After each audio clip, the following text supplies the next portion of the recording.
Reserve bank of ഇന്ത്യയുടെ പുതിയ ഒരു ജോബ് നോട്ടിഫിക്കേഷൻ റിലീസായിട്ടുണ്ട്.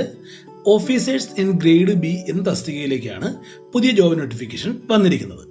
ഈ ഒരു പോസ്റ്റിലേക്കുള്ള ഡീറ്റെയിൽസ് എന്താണെന്ന് നോക്കാം. വീഡിയോയിലേക്ക് കിടക്കുന്നതിന് മുമ്പ് നിങ്ങൾ നമ്മുടെ ചാനൽ ആദ്യമായി കാണുന്നവരാണെങ്കിൽ ചാനലൊന്ന് സബ്സ്ക്രൈബ് ചെയ്ത് വെച്ചേക്കണേ. ഒപ്പം ഇഷ്ടപ്പെട്ടാൽ ഒരു ലൈക്ക് കൂടി പ്രതീക്ഷിക്കുന്നു. വീഡിയോയിലേക്ക് കിടക്കാം.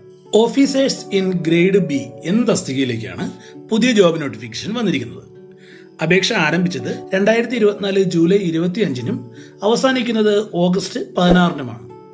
അപേക്ഷ അവസാനിക്കുന്ന സമയം എന്ന് പറയുന്നത് ഓഗസ്റ്റ് 16 വൈകുന്നേരം 6 മണിക്കുമാണ്.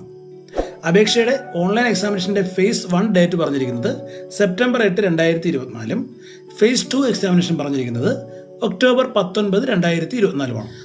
മൊത്തം 66 വേക്കൻസിയിലേക്കാണ് ഈ ഒരു നോട്ടിഫിക്കേഷൻ വിളിച്ചിരിക്കുന്നത്. അടുത്തത് ഇതിന്റെ ഏജാണ്. ഏജ് പറഞ്ഞിരിക്കുന്നത് 21 വയസ്സ് മുതൽ 30 വയസ്സ് വരെയാണ്. ഏജ് കാൽക്കുലേറ്റ് ചെയ്യുന്നത് ജൂലൈ 1, 2024-ന്റെ ബേസിലാണ്. അപേക്ഷകർ ജൂലൈ 2, 1994-നും ജൂലൈ 1, 2003-നും അകത്ത് ജനിച്ചവരായിരിക്കണം. OBC-കാർക്ക് 3 വർഷത്തെയും SC/ST-കാർക്ക് 5 വർഷത്തെയും വയസ്സിളവ് ഉണ്ടായിരിക്കും. അടുത്തത് ഇതിന്റെ എഡ്യൂക്കേഷൻ ക്വാളിഫിക്കേഷനാണ്. ക്വാളിഫിക്കേഷൻ പറഞ്ഞിരിക്കുന്നത് ഗ്രാജുവേഷനാണ്. ഗ്രാജുവേഷൻ ഏതെങ്കിലും ഒരു ഗ്രാജുവേഷനിലുള്ള 60% കുറയാത്ത മാർക്കാണ് അപേക്ഷ അയക്കുന്നതിനുള്ള എലിജിബിലിറ്റി. ഇതിൽ SC/ST-കാർക്ക് ഡിഗ്രിക്ക് 50% മാർക്ക് മതിയാവും. ഈ ഒരു എക്സാമിന് മൊത്തം 3 ഘട്ടങ്ങളാണുള്ളത്. ആദ്യത്തേത് ഫേസ് 1 എക്സാമിനേഷൻ, അത് കഴിഞ്ഞ് ഫേസ് 2 എക്സാമിനേഷൻ, അത് കഴിഞ്ഞ് ഇന്റർവ്യൂ. ഇങ്ങനെ 3 ഘട്ടങ്ങളാണ് ഈ ഒരു എക്സാമിനേഷനുള്ളത്.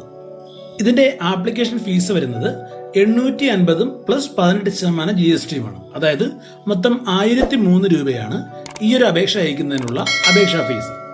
ഇതിൽ തന്നെ SC/ST അല്ലെങ്കിൽ വൈകല്യമുള്ളവർ എന്നിവരാണെന്നുണ്ടെങ്കിൽ 118 രൂപ അടച്ചാൽ മതിയാവും. അതല്ല, അപേക്ഷ അയക്കുന്നത് അവിടുത്തെ തന്നെ സ്റ്റാഫ് ആണെന്നുണ്ടെങ്കിൽ അവർക്ക് അപേക്ഷാ ഫീസ് ഉണ്ടായിരിക്കുകയില്ല. ഇതിന്റെ അപേക്ഷ അയക്കേണ്ടത് ഓൺലൈനായി തന്നെയാണ്. ഈ ഒരു വീഡിയോ നിങ്ങൾക്ക് ഉപകാരപ്പെട്ടെന്ന് കരുതുന്നു. മറ്റൊരു വീഡിയോയുമായി നമുക്ക് വീണ്ടും കാണാം.